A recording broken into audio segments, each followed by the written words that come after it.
In the previous 89th video, where we covered 9 to 16 shlokas of chapter 16, that is Daivasura Sampat Vibhaga Yogam, Lord Krishna describes people with demonic tendencies who believe that life exists only for satisfaction of desires. So they live in denial of higher moral and spiritual principles and are driven by endless cravings, ambitions, attachment to wealth, and are trapped in the anxiety of preserving and gaining more material gains and wealth.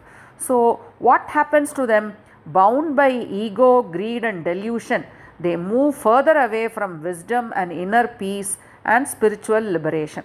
So let us see what Lord Krishna tells us in the last 8 shlokas of chapter 16 that we will cover in this 90th video. So now shlokas 17 and 18. Atma sambhavita stabdhaha dhanamanamadhanvitaha yajante nama yajnaiste dambena vidhipurvakam ahankaram balam darpam kamam krodham cha samshritaha mamatma paradeheshu pradvishantobhyasuyakaha. Atma sambhavitaha stabdaha dana mana mada anvitaha te. So te here refers to asuri pravritti persons, that is people with demonic tendencies. These persons who are atma sambhavitaha, self-conceited, stabdaha, they are very stubborn and egoistic. Dhana, they are deluded, anvitaha, they are deluded by dhana mana mada, that is they are deluded by wealth, mana, honor, mada, arrogance. Nama yajnaihi dambhena avidipurvakam yajante. Nama, so for namesake, yajnaihi, they perform sacrifices. Dambhena, out of pride also. So out of pride and for namesake, they perform various sacrifices. How do they perform? Avidipurvakam. So they do not follow the sacred rituals as mentioned, the various methods of doing it, they do not follow that. So without following that, for namesake, they perform sacrifices for the sake of public consumption. 18. Ahankaram balam darpam kamam krodam cha samshritaha. So samshritaha, possessed of ahankaram, ego, balam, brute force, darpam, arrogance, kamam, lust or desire, krodam, anger.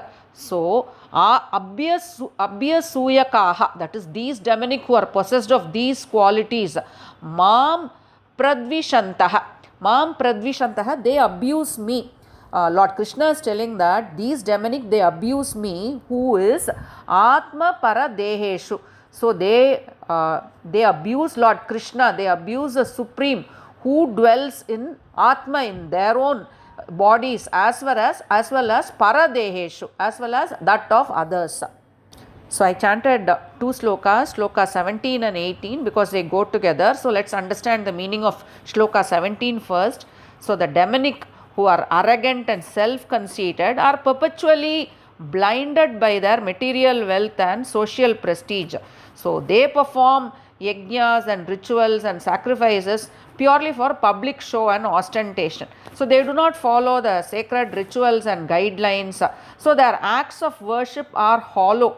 It lacks humility and it also lacks spiritual devotion. So they seek social praise, recognition rather than spiritual progress.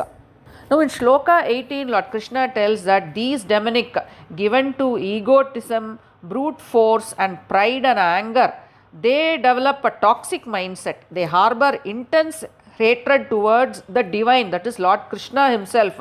So they actively they abuse and they deny the presence of the Supreme Lord who reside within their own bodies and the heart of others also. So actually they resent any moral and spiritual authority. They challenge their right to personal, because whenever there is a spiritual or moral authority, they may question the right to personal gain. So they detest all these persons.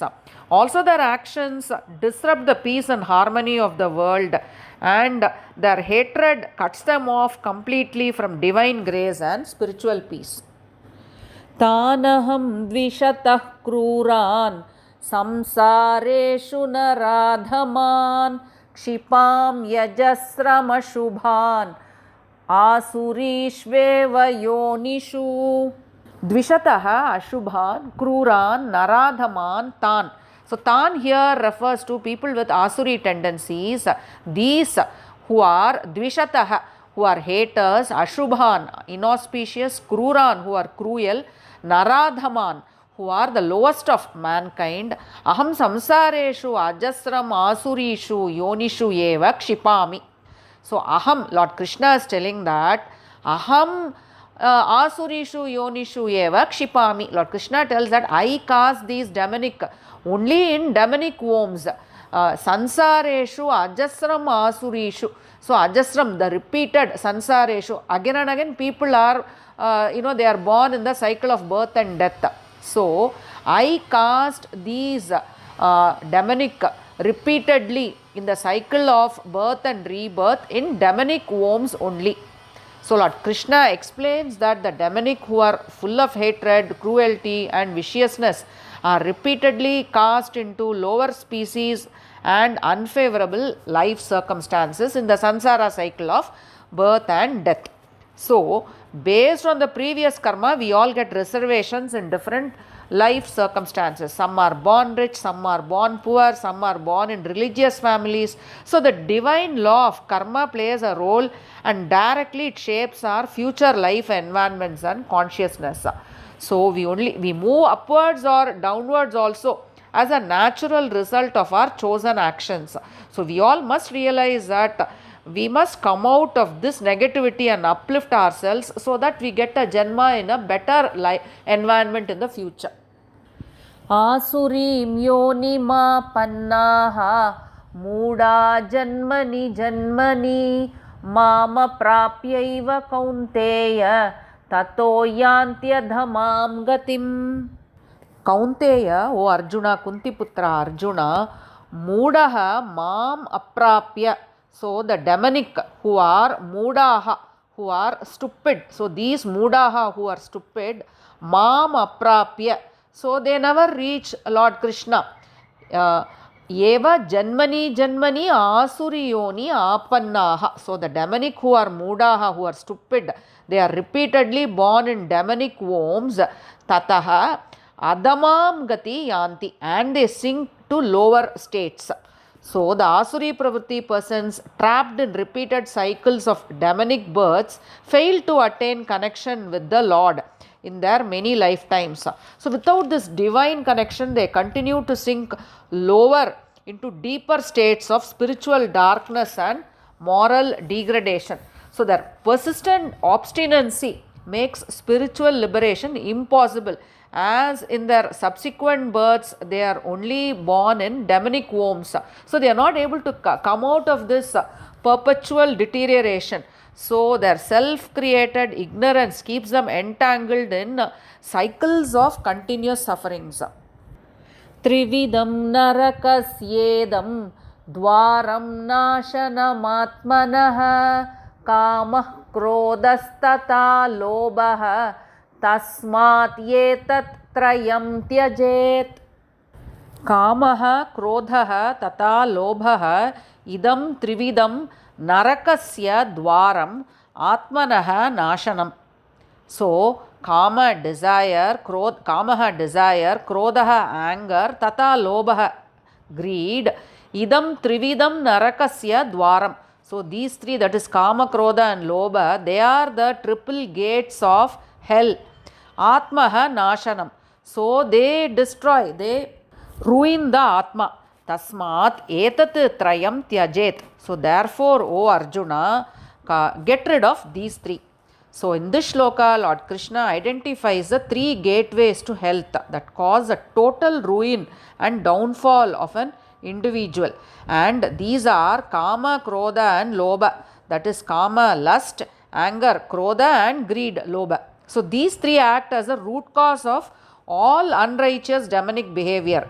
Unchecked lust creates insatiable desires, and when desires are not fulfilled, what do? We get very angry. So krodha comes, and when desires are only partially satisfied, people want more and more and they become greedy. So these three completely corrupt human judgment and they destroy the inner peace. So Lord Krishna commands Arjuna, and through Arjuna he commands us to get rid of these three to protect our Atma. एतैर्विमुक्तः कौन्तेय तमोद्वारैस्त्रिभिर्नरः आचरत्यात्मनः श्रेयः ततो याति परां गतिम्. Kaunteya, O Arjuna, etaihi tribihi tamodvaraihi vimuktaha naraha. So vimuktaha naraha, one who is free. Free of what? Etaihi tribihi tamodvaraihi. So a man who is free from these three gates of hell, tamodvaraihi, gates of hell, atmanaha shreyaha acharati. So he performs good actions. Atmanaha shreyaha. So he uplifts his Atma by performing good actions. Tataha param gatim yati, and he reaches the supreme goal. So a person who successfully moves past these three dark gates of lust, anger and greed opens the door to self-realization. So by liberating himself from these three destructive impulses, he performs good actions and he uplifts his Atma. The inner purification clear his mind and intellect, and he is able to act with moral clarity. He performs good actions. So he is now free from emotional turbulence and he navigates life's challenges with a clear conscience, and he progresses spiritually and he reaches the highest spiritual goal. Yah shastra vidimutsrijya vartate kamakaratah na sa siddhim avapnoti na sukham na param gatim. Yaha shastra vidim utsrijya. So he who gives up moral and spiritual principles, kamakaratah vartate, and he acts as per his own selfish whims, personal whims, saha siddhim na avapnoti. So that person does not attain siddhim, that is, he does not attain perfection. Param gatim na, he also does not reach as the supreme spiritual goal. Sukham na, so he also does not get happiness. So in this shloka, Lord Krishna emphasizes the need of leading a life as per moral and spiritual principles as stated in the Vedic scriptures.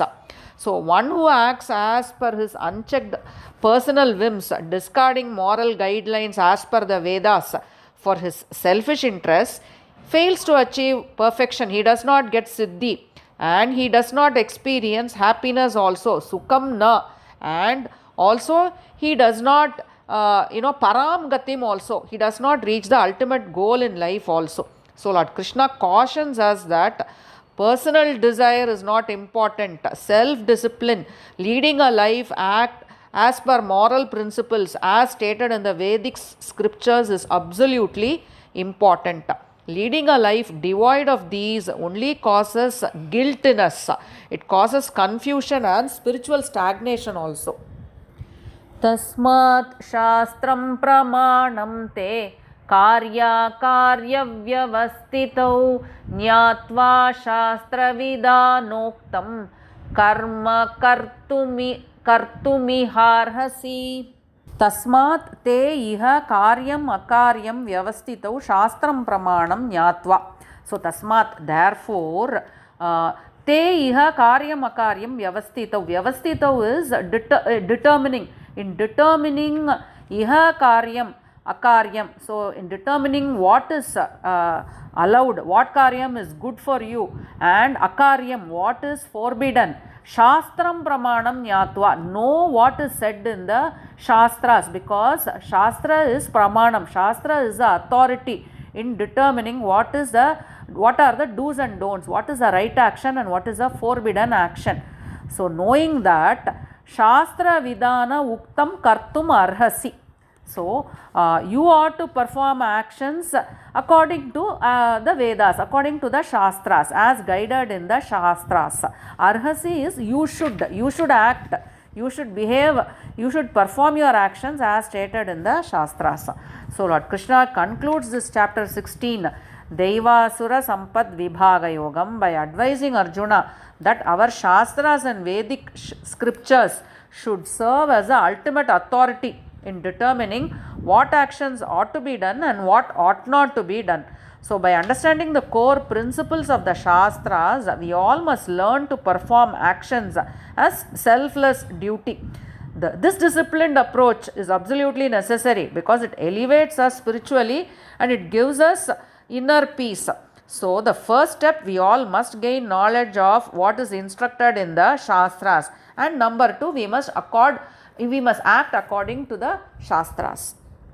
So, it's time to summarize the 17 to 24 shlokas of chapter 16, Devasura Sampad Vibhaga Yoga, that we covered in this 90th video. So, in shloka 17, Lord Krishna exposes the ego-driven mindset of the demonic. The demonic, driven by pride, vanity and ego, perform superficial yajnas, that is sacrifices, without following the Shastras. And they harbor hatred for the Supreme Lord Krishna, who resides in all.